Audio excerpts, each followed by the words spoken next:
President Trump fending off accusations that he's trying to sabotage the U.S. Postal Service, saying he has never encouraged the Postmaster General to slow down mail delivery. Have you ever encouraged the Postmaster General, a big donor to you, to slow the mail? No, not at all. Wouldn't do that. No, I have encouraged everybody, speed up the mail, not slow the mail. And I also want to have a post office that runs without losing billions of... NBC News political reporter Monica Alba joins us now from Mankato, Minnesota, where the president is hosting a campaign event today. Monica, what else did the president say about the post office? Well, the president really has muddled his comments on the U.S. Postal Service in the last couple of weeks and months, Allison. Initially, he said anybody who voted by mail could lead to, in his words, a rigged election. Then he said it was safe and secure to vote if you're doing absentee ballots, which is the way, of course, that he and the First Lady vote and will have, we learned, requested their ballots from the state of Florida in order to do that ahead of November.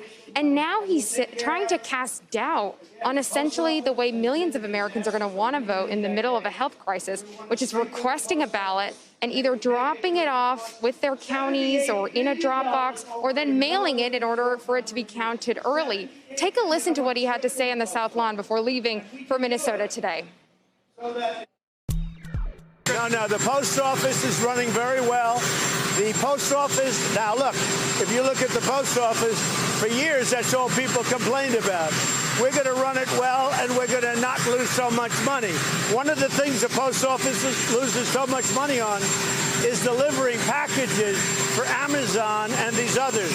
Every time they deliver a package, they probably lose $3 or $4. That's not good. They have to raise those prices. Okay, not for the people to pay, but for Amazon and those companies to pay.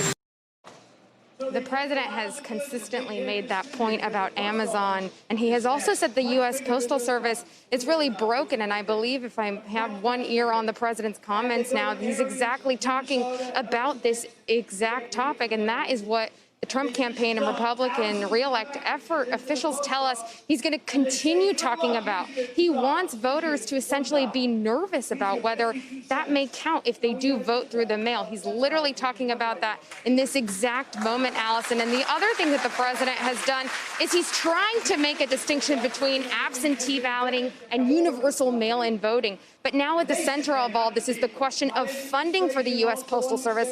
And you have the Postmaster General saying today he would be willing to appear before Congress. When would that happen? A week from today, the first day of the Republican National Convention. We haven't heard the president on that exact development, Allison, but it's possible we'll hear him respond to that in the next little bit here at this event in Mankato that is a technical campaign event, but not a rally. Those large-scale events, particularly indoors, have been put on hold indefinitely because of the pandemic for now. So this is now instead what the campaign is replacing it with. Monica, I'm always impressed by your ability to both report and keep an ear on the president at the same time. Very impressive there. Let me ask you this. President Trump lost Minnesota by only 1.5 percentage points back in 2016. How confident is the Trump campaign that they will win the state this time around? And what else is his message there today, besides talking about the post office, of course, as you said he's been doing? Let me tell you, Minnesota is a place where they didn't invest many resources last cycle, and he only lost by 1.5 percentage points, as you say. So then they were encouraged. They thought it was a state that really could be in play for 2020. So before the pandemic, they had a lot of field staff on the ground here. That changed, as all of campaigning did in the last 5 months, but they still believe they're competitive. Polls here show Joe Biden up by a couple of points, but it's tighter than some of the other battlegrounds that are up for grabs. So it's a place they certainly feel they can try to make a play for. But as you look at the campaigning, you have about 500 people here, according to the campaign, who are not socially distanced. Some of them are wearing masks. They're not required at an event like this.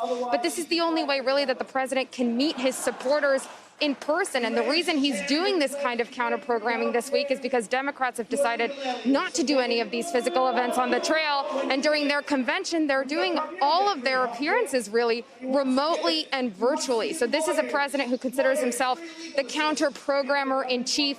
That's what he's trying to do here in Minnesota. He later heads to Wisconsin. Tomorrow, he'll be in Arizona. And then on Thursday, he's going to be just outside Scranton, Pennsylvania, of course, the birthplace of Joe Biden, just hours before the presumptive Democratic nominee is set to deliver his keynote address at the DNC. Allison.